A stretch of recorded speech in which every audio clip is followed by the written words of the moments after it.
What's up, YouTube fans? Today, I want to take a look at the Takara Tomy Transformers Missing Link, Bumblebee, and Cliffjumper. So these are the next in the line of Missing Link figures. I did purchase the Optimus Prime, both versions, the anime and the toy version. And I was looking forward to see what they do with this line. And I was mistaken. I thought that the toon style was the direction they were going with this line. And the toy style was kind of, they just threw it in for the Optimus because, you know, nostalgia and people would want to update their toy deco. But it's actually the other way around. They're doing all toy deco G1 updates with obviously lots more articulation. And the toon deco, I haven't seen any other Missing Link figures with that toon deco. So for me personally, I'm not all that interested in this line. You know, I like the toon look of the anime Optimus that we got. But since it is this, thanks to Dr. Diecast for sending this for review, I'm able to take a look at these. So let's take a look at each of these. Now I decided to start, they both come in robot mode in the box, but I decided to start one from each mode so you can see both. But here's Bumblebee. He does have the mirror back to the head. Silver for the face. It is the battle mask face, not the toon face. Black around for the windows. You have this silver with rubber tires. We'll see that more in the vehicle mode. Nice Autobot tamboed symbol. Nice Beetle feet. It is officially licensed by Volkswagen, so it is a Volkswagen Beetle. Here's the back. You do have a kind of a sticker detail back here. I'm not sure if it is a sticker or if it's a tampo. Either way, it looks nice and it's well done. Let's go over his articulation. The head can rotate, which is new. It's on a mushroom peg there. In the old toy, you just go forward and backwards, so that's a nice touch. I do wish it could go back a little more. He's a small figure. Should be able to look up at bigger figures, but it doesn't go back. But it does rotate. Shoulders can rotate around on this joint here. Can go in and out on a butterfly. And it can go up and down on this hinge, which is part of the transformation, but that's pretty cool. That's quite a bit more articulation at the shoulder. Then on the elbow, you get a rotation at the elbow and a 90-degree bend at the elbow. So that's nice. For the legs, it can kick forward to there. Back to there, not that far. The knee can bend 90 degrees, but if you combine that with the ankle, you can get it all the way up. So that's a nice touch. Ankle tilts and forward and backward on that lower joint, so you can get him into walking poses. And you can rotate the thighs as well, so you can get him into some nice poses. Compared to the original toy, this has a lot more articulation. As far as the vehicle mode, here is Cliffjumper. You got the nice Autobot logo there. Like I mentioned, the chrome wheels, rubber tires, rolls beautifully like you'd expect.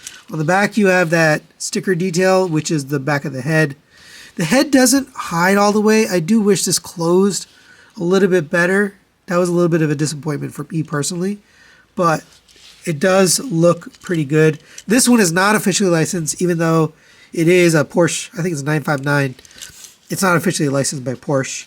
I guess it's chibi enough that you don't need it. On the bottom, you have a rub symbol, which is on the bottom of the foot here, and you can see it does change color. So that is nice and nostalgic for us G1 collectors. And just to show you, it is on the bottom of the foot here.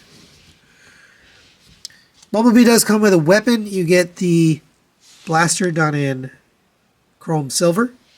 That'll fit into his hand. And that does look nice. And for Cliffjumper, you can't store the weapons here in the vehicle mode, so there's not much you can do here. For size comparison, there they are next to the Missing Link Optimus Prime. And these are all the same size as the original G1 toys, so no need to wonder what scale they are. But they do look good together.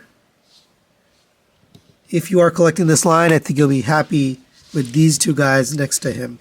Alright, now let's get these guys transformed into their alternate mode and robot mode. So starting with Bumblebee, take the head, just fold that in. Like I mentioned, it doesn't really go all the way. It's definitely a pet peeve of mine. Fold the feet down here at this bottom hinge. Both sides. You can peg the feet together, and then you're going to slide them in on that joint. Make sure it's straight so that this comes up flush. Rotate this outer arm so you get the wheel on the outside, and then you're going to hinge it down on this double hinge, and then it's going to slide inwards and then peg in right here. So line that up, get that pegged in. Same on this side. Hinge this down, line it up, get it pegged in. And there is vehicle mode for Bumblebee. So cool looking. But let's get this guy transformed. So reverse of that, we're going to pull out the arms. It is the same transformation, by the way. Oops, don't pull the tire off. Pull the arms out. Pull the legs out. Fold them at the hinge. Unpeg them from each other. You can bend and rotate the legs. And then flip up the head. And last step, rotate the hands. And there is Bumblebee and Cliffjumper in their alternate modes. And they look really good. Bumblebee, very nicely done. Black windows all the way around. Autobot symbol there. Silver with rubber tires. Rubber symbol on the bottom. Rolls nicely. And like I mentioned, you can't store the weapon here in the vehicle mode. I guess you could put it down there, but that wouldn't work. And then here is Cliffjumper. He does have the same silver chrome back on the head, silver for the face, Autobot symbol there. Here's the back. He does have the sticker detail on the back of the head. There is a little slot here, so you can take his gun if you want, and you could peg it in here for storage. But we're going to put it in the hand. It is very tiny, by the way, so just be careful with these weapons. And we get his bazooka done in this silver chrome. That looks really nice. I don't think the original toy came with this. I can't remember. If it did, I never saw it at a friend's house, but that'll fit his arm, and that's pretty cool. It looks really good, and it works. And for size comparison, there they are next to the missing link Optimus Prime in vehicle mode. And yes, they look great next to him. And age-old question, will they fit in the trailer? You can open this up, and yes, of course, you can drive Bumblebee in and close them up in the trailer. So final recommendations on the Takara Tomy Transformers Missing Link, Bumblebee, and Cliffjumper. These are pretty cool. I'm going to give them a 4 to 5 and recommend them. They do work as an updated G1 toy for these guys. And they're very nostalgic. It gives you those feels of playing with original toys. For me personally, though, I just don't... There's not enough here for me to want to own these. The Optimus, it definitely felt like a pretty good upgrade. And, you know, it did hit the nostalgic feel, but it also felt like something premium, something special, especially for the 40th anniversary. These don't feel as special to me. But for those out there who are collecting these, I think there is something special about them. They have that nostalgic feeling. I don't know how else to say it. So I think if you are picking up this line, you're going to definitely enjoy these, especially if you're a G1 toy collector. Having these updates is really special to finally, after all these years, 40 years, to get upgraded versions. That's it for today. Thanks for watching. Thanks to Dr. Diecast for sending these for review. We'll see you next time.